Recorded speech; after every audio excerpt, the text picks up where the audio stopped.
사도신경으로 신앙 고백 드리시겠습니다. 전능하사 천지를 만드신 하나님 아버지를 내가 믿사오며 그 외아들 우리 주 예수 그리스도를 믿사오니 이는 성령으로 잉태하사 동정녀 마리아에게 나시고 본디오 빌라도에게 고난을 받으사 십자가에 못 박혀 죽으시고 장사한 지 사흘 만에 죽은 자 가운데서 다시 살아나시며 하늘에 오르사 전능하신 하나님 우편에 앉아 계시다가 저리로서 산자와 죽은 자를 심판하러 오시리라. 성령을 믿사오며 거룩한 공회와 성도가 서로 교통하는 것과 죄를 사하여 주시는 것과 몸이 다시 사는 것과 영원히 사는 것을 믿사옵나이다. 아멘. 함께 은혜 나눌 하나님의 말씀 요한복음 1장 9절에서 13절까지의 말씀입니다. 요한복음 1장 9절에서 13절까지의 말씀입니다.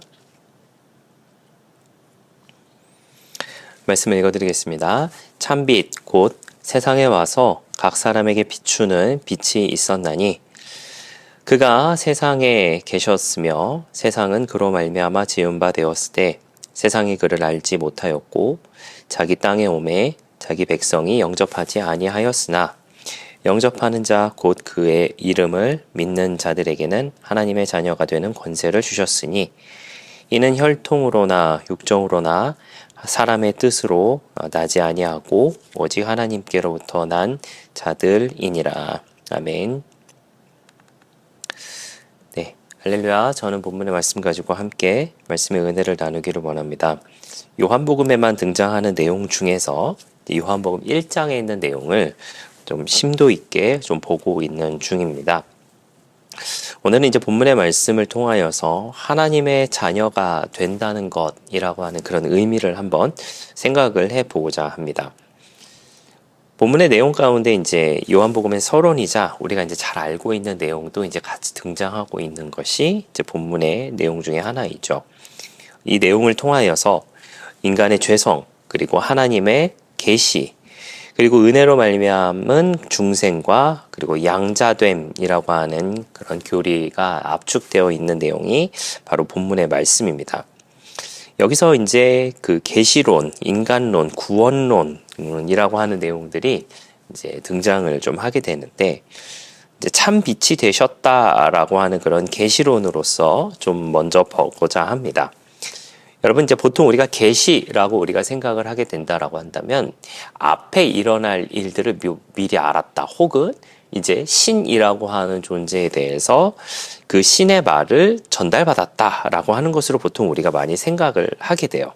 그래서 무슨 계시를 받았다라고 하면은 무슨 일이 일어날 것이다. 혹은 이제 계시를 받았다라고 하면 하나님이 내게 말씀하셔서 그걸 이제 전달한다라고 하는 그런 등등등에 대한 것들을 많이 생각을 하게 됩니다. 그런데 성경 신학에서는 이 계시에 대해서 이제 두 가지로 특히 나누게 됩니다. 자연 계시와 특별 계시라고 하는 것으로 이제 나누어지게 되는데 그 중에 이제 예수님은 하나님의 특별 계시입니다. 그리고 완성이면서 또한 중심이다라고 하는 것이죠. 그 예수님이 하나님의 계시로서 이 땅에 오셨는데 무엇으로 오셨냐면 참 빛으로 오셨다라고 하는 것이죠. 이는 단순한 어떤 계시자 혹은 이제 예언자, 대언자 혹은 선지자 그런 개념으로 오셨다라기보다는 존재 자체가 이제 예수님의 존재 자체가 바로 계시가 되었다. 계시이다라고 하는 것으로 봐야 한다라고 하는 겁니다. 그리고 그 계시는 모든 사람에게 비추는 보편적인 것이 되었다라고 하는 것이죠. 그래서 참 빛으로 이렇게 보여지고 있다라고 하는 것입니다. 또한 인간론으로 우리가 좀 보는 것은 빛이 그렇게 오셨음에도 불구하고 세상이 그를 알지 못하였다라고 이야기를 하고 있습니다. 그가 세상에 계셨으며 세상이 그를 알지 못하였고 자기 백성이 영접을 하지 못하였다라고 하는 것으로 이렇게 이야기를 하는데 사실 그에 대한 내용은 창세기서부터 사실은 등장을 하게 되죠. 하나님께서 세상을 창조하시고 난 후에 사람에게 동산 중앙에 있는 나무의 실과를 먹지 말라라고 이야기하지만 뱀의 꾀임에 받아 결국 먹게 되죠. 하나님께서 계심에도 불구하고 그와 같은 말씀을 어기는 모습을 보여주게 됩니다. 또 후에도 그런 일들이 일어나죠. 노아의 방주의 사건을 통해서도 일어나게 되고 또 바벨탑의 사건을 통해서도 우리가 알 수 있는 것은 계속해서 사람은 하나님과 등지려고 하는 모습을 보여주고 있다라고 하는 것입니다. 그런 타락으로 인하여서 영적으로 이제 무너지고 영적으로 나쁜 모습으로 이제 살아가는 모습이 바로 그와 같은 사람의 어떤 본능이 아닌가라는 생각을 하게 됩니다. 하나님께서 직접적으로 이와 같은 말씀을 하심에도 불구하고 혹은 하나님께서 직접 동행을 하셨음에도 불구하고 그 빛을 보지 못하고 그 빛을 따라가지 못하고 알려고 하지 않는 모습이 바로 사람의 본성이었다라고 하는 것이죠. 그렇게 예수님께서 오셨지만 그럼에도 불구하고 그 예수님을 알아보지 못하는 것이 바로 사람들의 모습이었다라고 하는 것입니다. 왜 그러냐 하면은 하나님을 인식할 수 없는 영적인 어둠 가운데 거해 있었기 때문에 사람들은 그 예수님을 알아보지 못했다라고 하는 것이죠. 그리고 예수님께서 오셨음에도 불구하고 자기 백성조차도 영접하지 않았다라고 이야기하는 것이 바로 요한복음 기자의 고백입니다. 인간의 의지와 그리고 종교적 배경조차도 이와 같은 예수님을 받아들이는 데는 어떤 한계점이 있지 않았을까라는 그런 생각을 하게 됩니다. 하지만 그럼에도 불구하고 예수님은 우리에게 하나님의 자녀가 되는 권세를 우리 가운데 주셨다라고 하는 것이죠. 영접하는 자 곧 그 이름을 믿는 자들에게는 하나님의 자녀가 되는 권세를 주셨다라고 이야기하고 있습니다. 복음에 대한 예수님의 모든 존재를 통하여서 그 존재로 인하여서 우리가 믿음을 얻게 되고 그 믿음을 통하여서 영접하게 되고 영접함으로 인하여서 하나님의 자녀가 되었다라고 하는 것이죠. 이것은 사실은 공로가 아니라 은혜인 것을 우리가 잘 알아야 할 줄 믿습니다. 많은 사람들이 사실은 착각하는 부분들이 이 부분이 아닐까라는 생각을 하게 돼요. 내가 구원을 받은 것은 무언가를 잘해서 사실 우리는 다 알고 있습니다. 구원이라고 하는 것이 어떤 행위라든가 어떤 노력을 통하여서 이루어지는 것은 아니다라고 하는 것 저와 여러분이 잘 알고 계시죠. 하지만 우리가 잘 알고 있음에도 불구하고 하나님 앞에 이렇게 많이 이야기를 하죠. 하나님 내가 얼마나 많이 기도했습니까? 하나님 내가 얼마나 많이 봉사했습니까? 내가 주를 위해서 얼마나 많이 했습니까? 라고 하는 그런 것을 이야기합니다. 사실 이 내용은 우리가 구원이라고 하는 맥락보다는 복이라고 하는 맥락에서 이와 같은 것을 많이 생각을 하게 되죠. 내가 기도를 얼마나 했는데 왜 내게 기도 응답을 주시지 않으십니까? 내가 교회 봉사를 얼마나 했는데 내 삶이 왜 이렇습니까? 라고 하는 것으로 다가갈 때가 종종 있다라고 하는 것이죠. 하지만 그 당시 사람들의 기준에서는 구원이라고 하는 것도 이와 같은 것으로 많이 받아들여졌다라고 하는 것이죠. 하지만 예수님께서는 하나님의 자녀가 되는 것은 은혜만이 가능한 것인 것을 분명히 우리 가운데 보여주고 계시다라고 하는 것이죠. 그러면서 오직 하나님께로부터 난 자들이라고 하는 것을 통하여서 혈통으로나 육적으로나 사람의 뜻으로 나지 아니하고 오직 하나님께로부터 난 자들이라고 이야기를 한다라고 하는 것이죠. 세 가지가 아니다라고 하는 것이에요.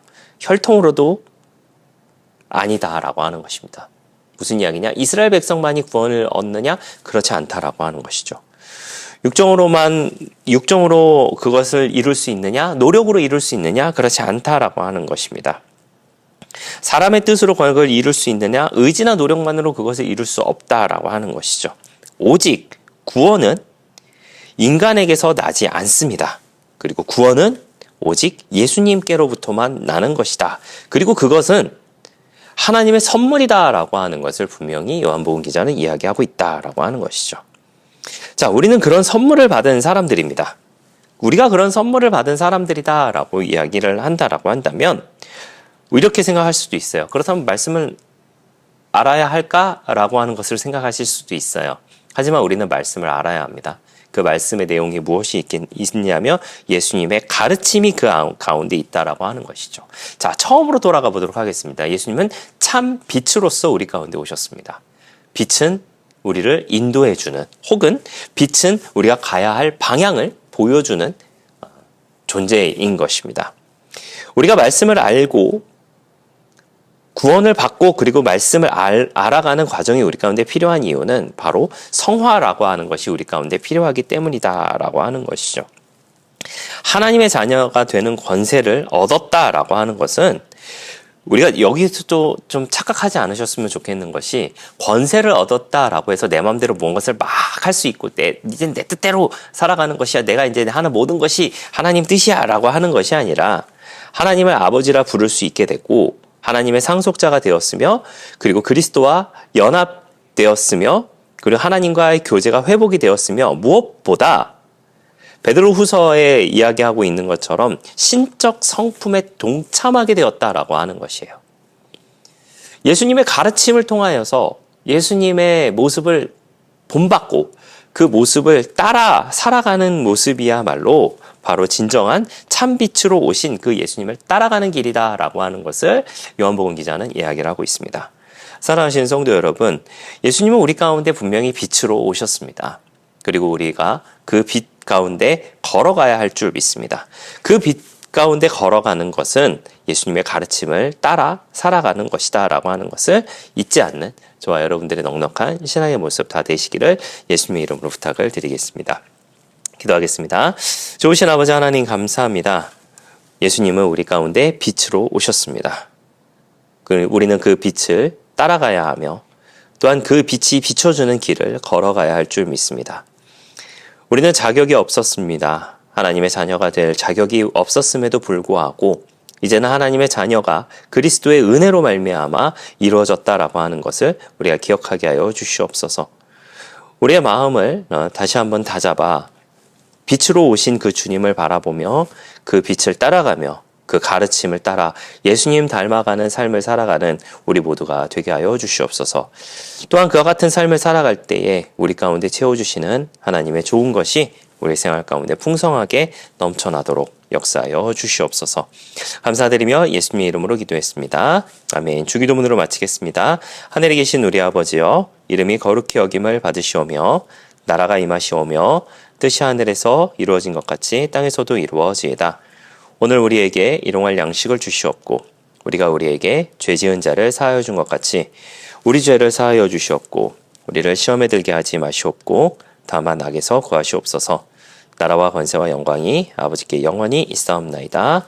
아멘.